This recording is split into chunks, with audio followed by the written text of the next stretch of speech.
Entre un Dios y un animal es un espacio donde te invitamos a reflexionar desde la literatura, las ciencias humanas, el cine y las series sobre temas humanos, demasiado humanos. Soy Pablo Jiménez, magíster en Filosofía de la Universidad del Valle en Cali, Colombia, profesor de filosofía y un apasionado por la lectura. Bienvenidos. El populismo es una tendencia en política y una forma de gobernar que hunde sus raíces en la naturaleza humana. Particularmente, se alimenta de aquellos elementos de nuestra naturaleza como el autoritarismo, el tribalismo y la demonización. De esta manera, emerge como una forma de hacer política y de gobernar que se resiste y promueve acciones en contra de las instituciones ilustradas que se mantienen en Occidente y su independencia, como las Cortes Supremas de Justicia y los bancos centrales. Por ello, el populismo suele ser populismo autoritario, como lo denomina Steven Pinker.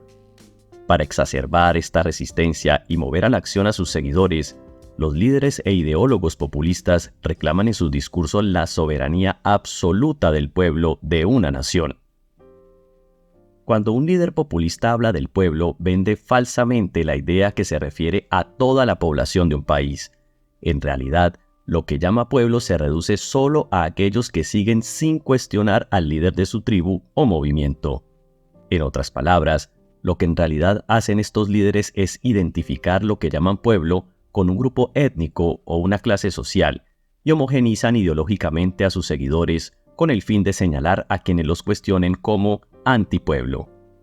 De esta manera, avivan el tribalismo, la tendencia del ser humano a disolver su individualidad en el grupo al que pertenece, ignorando o atacando cualquier cuestionamiento que provenga del resto de la sociedad, sin importar lo razonables que sean las críticas. De esta manera, de acuerdo a Pinker, los ideólogos populistas venden la idea que las virtudes de ese pueblo y sus experiencias auténticas e invisibilizadas están encarnadas y se canalizan en un líder fuerte y carismático. Desde esta postura, demonizan a sus adversarios como enemigos del pueblo, a todo aquel que los critique. Desde esta encarnación, el líder nunca se equivoca porque el pueblo siempre tiene la razón.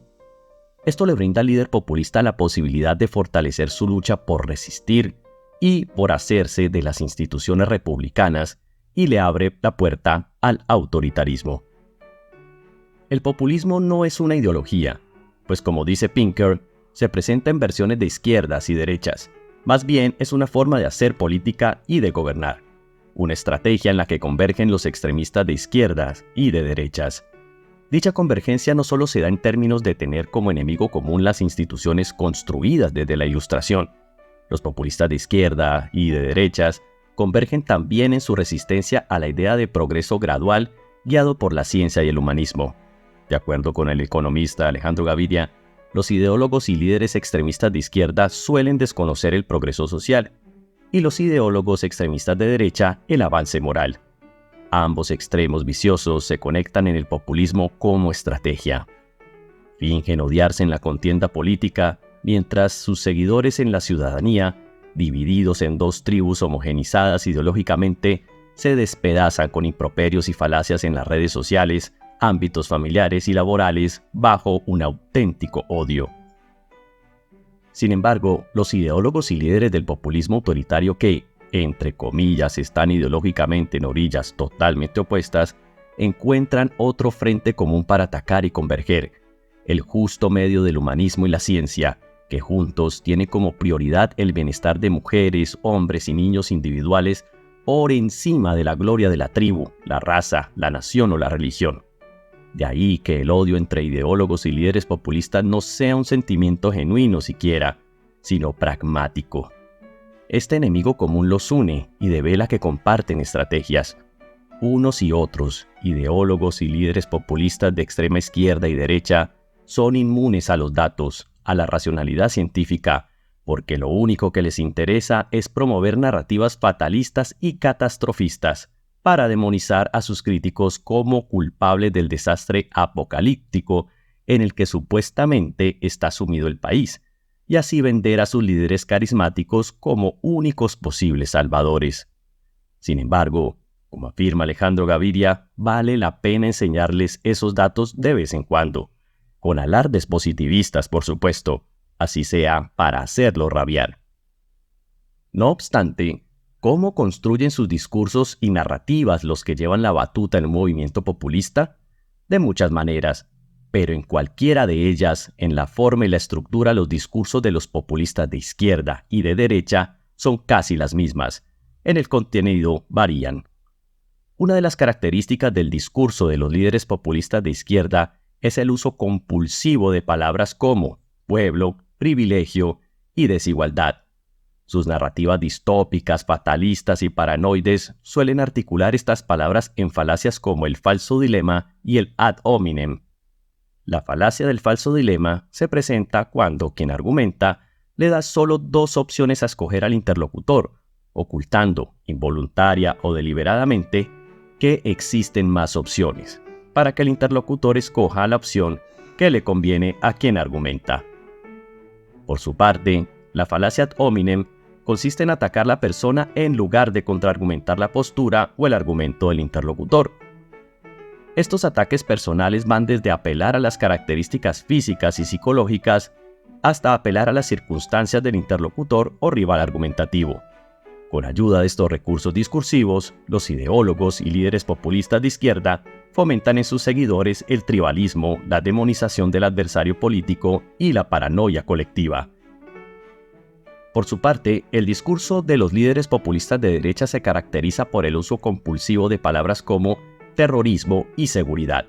Sus narrativas también suelen articular las palabras que usan obsesivamente en falacias como las que también usan sus rivales extremistas de izquierda. No obstante, los ideólogos y líderes populistas de derecha enfatizan en otros supuestos valores. Rechazan el progreso ilustrado en nombre de una época dorada en la que el país era étnicamente homogéneo y en la que los valores culturales y religiosos ortodoxos fundamentaban toda la sociedad. Apuntan constantemente a señalar las causas de todos los problemas sociales en pequeños grupos que planean la destrucción del país para tomárselo por la fuerza, o en extranjeros insidiosos que están esperando aliarse con los enemigos internos de la nación. La presencia de grupos guerrilleros financiados por el narcotráfico, como ocurre en Colombia, o de pandillas criminales como Mara Salvatrucha en El Salvador, facilitan a los extremistas de derecha la demonización de sus críticos a través del falso dilema y la falacia ad hominem. En Colombia, el petrismo y el uribismo son las corrientes de extrema izquierda y extrema derecha más influyentes, y sus líderes han llegado a la presidencia. Se pueden plantear ejemplos sobre el uso que hacen de las falacias mencionadas en Colombia y cómo de este uso se obtiene como resultado el autoritarismo, la demonización de cualquier rival político y la incitación al tribalismo. Por ende, mostrar rasgos propios del populismo. Vamos primero con el petrismo. O estás con las ideas de Petro sobre la reforma a la salud, o eres uribista. En este ejemplo, ser acusado de uribista se entiende como ser enemigo del pueblo, pues Uribe es supuestamente uno de los autores de la Ley 100, que dio origen a las EPS, o empresas prestadoras de salud, que a juicio del petrismo y su líder, son las culpables directas de la precarización de la salud del pueblo trabajador y de los privilegios que tienen los ricos de recibir la mejor atención en las mejores clínicas. El dilema es falso porque existe otra alternativa. No necesariamente quien cuestiona las ideas de Petro es uribista, es decir, simpatizan con las ideas y acciones de Álvaro Uribe, o pertenece a su partido. Y no necesariamente cuestionar las ideas de Petro al respecto implica afirmar que el actual sistema de salud no necesita para nada ser mejorado. Cuestionar las ideas del líder del pacto histórico no es una información suficiente para ser encasillado como alguien que milita en las toldas del uribismo, que simpatiza con este movimiento o que venera a los ricos mientras quiere que los oprimidos del pueblo sufran en hospitales de mala muerte. En este ejemplo de falso dilema, la falacia ad hominem se da al tiempo, dado el significado que se le da al uribismo como enemigo del pueblo. Se busca desacreditar y evadir la crítica al señalar una circunstancia de aquel que cuestiona, pertenecer supuestamente al uribismo, lo cual no es más que intimidación e incluso violento. Ahora vamos con el uribismo.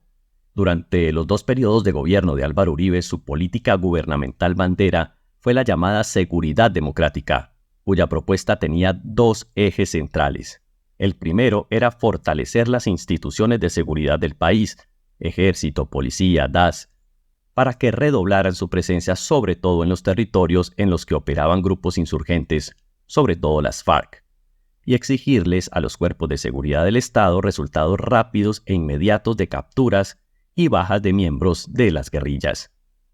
El segundo eje era darle un papel más activo a la sociedad civil en la lucha del Estado por someter a los grupos insurgentes que por décadas han sido uno de los protagonistas del cruento conflicto armado interno de Colombia. Aunque esta política dio algunos resultados en términos de orden público y debilitamiento de las guerrillas, el precio a pagar fue demasiado alto. Fortalecimiento de grupos paramilitares, desplazamiento forzado, asesinato de civiles no pertenecientes a la insurgencia, todo ello con miembros del ejército involucrados. En este contexto, para los ideólogos y líderes del uribismo, o estás totalmente a favor de la política gubernamental de seguridad democrática de Uribe, o estabas a favor de los grupos guerrilleros. Es claro que en este ejemplo la acusación de ser enemigo del pueblo consiste en estar del lado de aquellos que han causado todos los problemas sociales del país, según esta narrativa. Desde las narrativas populistas, el pueblo es supuestamente toda la sociedad. Sin embargo, en realidad el pueblo son solo aquellos que siguen ciegamente al líder de su tribu o movimiento político, es decir, sin cuestionarlo nunca. Los seguidores de estos líderes carismáticos excusan con toda clase de piruetas falaces los errores que comete su gran guía. Incluso lo defienden a capa y espada cuando se contradice de manera evidente.